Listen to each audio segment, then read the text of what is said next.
Is there such a thing as a curriculum that meets individual needs while harnessing the strength of group work? Why, yes. Yes, there is. Here is how Sprouty Kids Reading can help multiple students reach the perfect balance of individualized needs and the enforcement that comes from working together.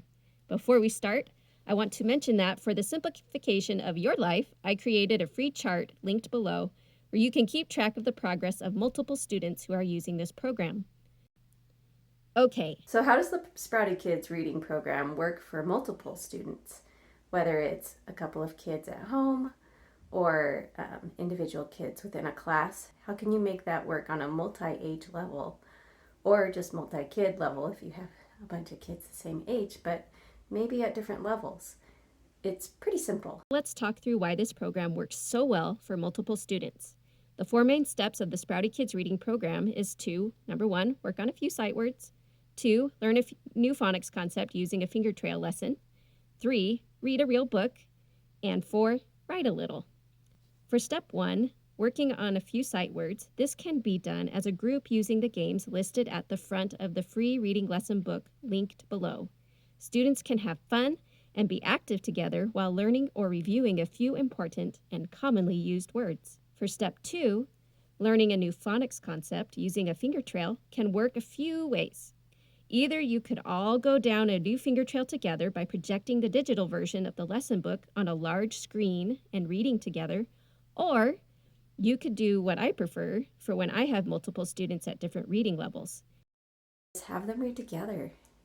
After they do their finger trail, you can do the Sprouty Kids Progressing Reader series and read any of the books from beforehand up to the level that they're at and have them read together. And also a really fun thing to do is have the older kids help the little kids with their reading, and that review solidifies those concepts in the older kids or the more ahead kids. They might not be older. And the younger kids get that great bonding time and that community feeling that reading is something that we all do and we all do it together. Have the little kids sit along while the older kids are doing their learning, so they can see the fun stories that are coming up and be excited about what they can read later. Joseph Joubert said, "To teach is to learn twice," and it is so true with this. So when keeping track of multiple students at multiple levels, it's useful to have a chart or sticky notes with names within the lesson book. The farther behind student would open to the lesson they are on, and the farther ahead student would monitor how the farther behind student reads the finger trail words. This offers valuable reinforcement to the student who is ahead and gives them an opportunity to practice kind leadership. The farther ahead student can later go through their own lesson with the teacher or another student who is even farther ahead than they are. For step 3, to read a real book, you can either project the digital version of the book for all of you to all read together, or you could pair off students, those who are a little behind with those who are a little ahead, as explained in step 2. For step 4, the writing puzzle books and journals are more designed for individual work.